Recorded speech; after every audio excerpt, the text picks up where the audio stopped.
Kali ini kita akan belajar fungsi kosinus dalam radian. Kita diminta menentukan titik stasioner, kita diminta interval kapan dia naik, kapan turun, titik balik maksimum, minimum, dan seterusnya. Contoh 1, dari mulai yang sederhana dulu, ini fungsinya sudah dalam radian ya sudutnya ya. Seperti biasa kita turunkan 2 cos 3x, turunan dari C di sini pasti mengandung negatif. Kalau awalnya C berarti negatif. Negatif 2 sin 3x. Kemudian turunan dari sudut adalah angka 3. Gabungkan 3 dengan min 2 menjadi min 6 sin 3x. Titik stasioner yang dicari maka sama dengan 0. Terjadi ketika turunan sama dengan 0. Artinya min 6 sin 3x akan sama dengan 0. Semuanya dibagi min 6. Berarti min 6 pindah ke sini. 0 dibagi min 6 hasilnya 0. Sinus 3x sama dengan 0. Sinus sama dengan 0 terjadi ketika 2 kali sudutnya 0 atau sudutnya V. Kita sudah radian ya. Sehingga kita simpulkan 3x sama dengan 0 dan kelipatannya. Satu lingkaran penuh adalah 2V. Bagi 3 semuanya berarti 0 dibagi 3 tetap 0. 2V dibagi 3 adalah 2V per 3. Seperti itu. Muncul angka 3, maka lebih bagus kalau kita munculkan juga angka 3 di batas, supaya kita jelas kapan berhenti.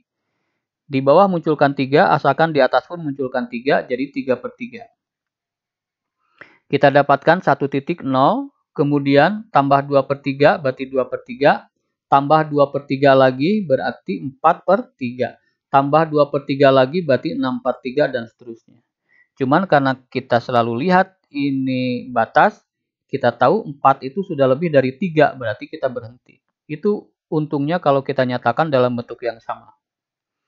Kemudian fokus ke ini, sinus 3x sama dengan sinus V. Artinya 3x pasti sama dengan V, plus kelipatannya.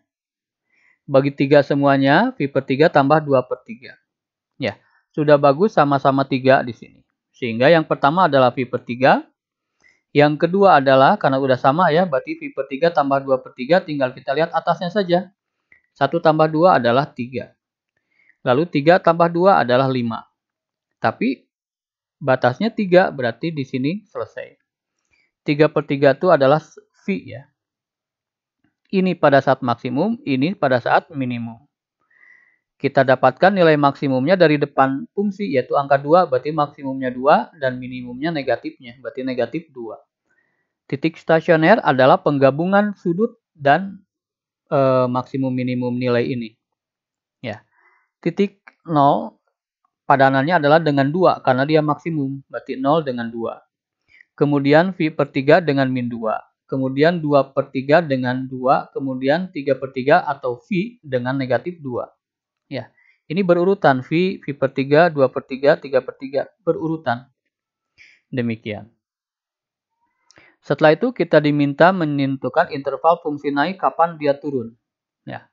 Titik stasioner yang kita punya, kita bisa terjemahkan ke dalam bagan sederhana ini. Batas dari soal adalah 0 sampai V. Batas dari soal ya. Kemudian 0 itu padanannya dengan 2. V per 3 itu padanannya dengan min 2. 2 per 3 itu padanannya dengan 2. Dan V itu padanannya dengan negatif 2. Seperti ini kita jadi jelas melihat 2 ke min 2 itu kan turun ya. Berarti negatif kalau turun. Nah, kalau di sini sudah negatif, pasti di sini positif, pasti di sini negatif. Ya, selalu berselang-seling begitu. Bisa terlihat di sini juga min 2 ke 2 itu kan menanjak, berarti positif. 2 ke min 2 berarti menurun, berarti negatif. Demikian. Sehingga gampang kita menjawab pertanyaan interval fungsi naik, tinggal kita lihat yang positif. Berarti antara V per 3 dan 2 per 3V dia naik begitu. Seperti ini. Kapan dia turun? Kita lihat yang negatif. Berarti antara 0 dan V per 3. Ada lagi yang ini 2 per 3 dan V. Demikian. Soal nomor 2. Semakin kompleks kita munculkan sudut 2x min V. Kemudian batas juga tidak dari 0 tapi V per 2. Kita turunkan dulu. Turunan dari C itu adalah negatif sin. Kemudian turunan dari 2x adalah 2. Sehingga negatif 2 sin 2x min V. sama dengan kan 0, berarti min 2 sin 2x min V sama dengan 0 dibagi min 2 semua, berarti min 2-nya hilang, karena 0 dibagi min 2 pun 0. Sinus 0 ketika 0 dan V. Kita fokus ke sini, simpulkan 2x min V sama dengan 0 tambah kelipatannya. Min V pindah ke sana jadi positif, ya, jadi tambah, begitu. Kemudian bagi 2 semuanya, sehingga V per 2 ini pun dibagi 2 jadi 1. Ya. Ini munculkan angka 2, di sini udah V per 2, biarkan saja. Yang ini dibagi 2, munculkan angka 2 di bawah, asalkan di atas pun munculkan angka 2, berarti 4. Yang pertama adalah V per 2, yang kedua adalah 1 ditambah 2, 1 dikali 2, 2 tambah 1, 3. 1 kali 2, 2 tambah 1, 5. Ya, itu terjadi kalau ini tidak sama. Begitu. Ini kali ini tambah ini. Ini kali ini tambah ini, menghasilkan suku berikutnya. Tapi batasnya sampai 4, berarti ini sudah melanggar. Kita coret. Lanjutkan ke sini, 2x min V sama dengan V tambah kelipatannya. V-nya ke sana, berarti tambah 2V, seperti itu. Bagi 2 semuanya, V tambah kelipatan V. Ya.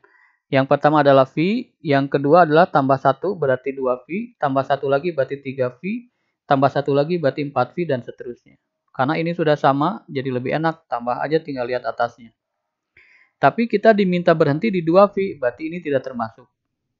Sehingga nilai maksimum didapat ketika 1, tidak ada bilangan, kemudian nilai maksimum juga minimum adalah min 1. Tidak ada bilangan, artinya min 1. Titik stasioner kita dapat dari menjodohkan sudut ini dengan maksimum dan minimum. Ingat, di sini adalah maksimum, di sini adalah minimum.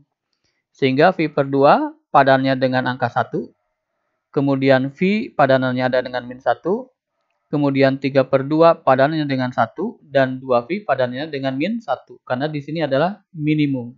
Demikian. Diminta mencari interval fungsi naik, kita sudah tahu titik-titik yang tadi. Batasnya adalah V per 2 sampai 2V, ya, kita salin. V per 2 sudah ada, lalu V di sini pasangannya dengan min 1, 3 per 2 pasangannya dengan 1, dan 2V pasangannya dengan min 1. Dari sini kita lihat 1 ke min 1 adalah negatif, ke sini adalah positif, ke sini adalah negatif. Interval fungsi naik kapan? Ketika positif, berarti dari V sampai 3 per 2V. Kapan dia turun? Bisa kelihatan dari V per 2 sampai V, kemudian dari 3 per 2 sampai 2V. Itu jawabannya. Soal nomor 3, kita makin kompleks lagi, mengandung pecahan sudutnya, kemudian di sini muncul angka. Prinsipnya sama saja, turunkan dulu menjadi min 6 sin 3x. Karena ini angka 2 dan ini 3 ya. Kemudian turunan C adalah negatif, sehingga negatif sinus. Sama dengan kan 0, berarti begitu biasa terjadi ketika sinus 0 atau sinus V. Fokus ke sini, berarti seperti itu. 0 dikurangi min per 3, artinya min V per 3. Semuanya dibagi 3, berarti 9. Ini 2 per 3. Di sini ada triknya, munculkan angka yang sama supaya gampang. 3, di sini 9. Berarti kalau mau jadi 9, tinggal dikali 3, asal atas pun dikali 3. Jadi 6 per 9, demikian. Kemudian ada muncul angka 9, maka batas jadi 9 per 9. Ini terjadi ketika maksimum, berarti min V per 9. Tapi menurut syarat, di sini mulainya dari 0, berarti ini tidak termasuk. Yang kedua tinggal tambahkan 6. Ya, karena ini udah sama, kita tinggal lihat atasnya saja. Tambah 6, ini kan min 1 tambah 6 jadi 5. Tambah 6 jadi 11, tambah 6 jadi 17, dan seterusnya. Namun kapan kita berhenti? Kalau sudah lewat dari 9 per 9. Di sini 11, berarti sudah lewat. Kemudian ke sini seperti biasa, ini pindah ke sana, ya, jadi min V per 3. Ini samakan penyebut menjadi 2V per 3. Ini kan 3 dikurangi 1 jadi 2 ya. Bagi 3 jadi 9, ini 2 per 3. Lakukan langkah yang sama persis dengan ini, jadi 6 per 9. Kita dapatkan sudut minimum 2 per 9. Tambah 6 berarti 8 per 9. Tambah 6 berarti 14 per 9 dan seterusnya. Namun kita berhenti di situ. kita dapat 3 titik. Nilai maksimum kita lihat angka depan, berarti 2 dan min 2. Titik stasioner adalah 2V/9 pasangannya dengan min 2. Karena 2/9 dari sini. Dia minimum. 5/9 itu dari mana? Dari maksimum, berarti pasangannya dengan 2 dan seterusnya. Interval fungsi naik kita dapatkan dari yang tadi, yang barusan. Kita gambarkan batasnya 0 sampai V. Kita bataskan dulu 0 sampai V. Kemudian ini 2V/9 padanannya dengan min 2, 5/9 padanannya dengan 2, 8/9 padanannya dengan min 2 di sini. Dari sini ke sini negatif ya. Dari sini ke sini positif, dari sini ke sini negatif dan seterusnya. Ini ada min 2 di sini. Ya. Seperti itu. Sehingga kita dapat menjawab interval fungsi naik kapan? Pada interval 2/9 sampai 5/9. Dan 8/9 sampai V. Interval turun dari 0 sampai 2/9 dan dari 5/9 sampai 8/9. Itu jawabannya. Untuk memantapkan silakan di-pause dulu videonya, kemudian dicoba ya, disalin dulu, kemudian dicoba. Ingat matematika paham saja tidak cukup, perlu jam terbang mengerjakan soal-soal ya supaya terbiasa ya, supaya mahir. Selamat belajar.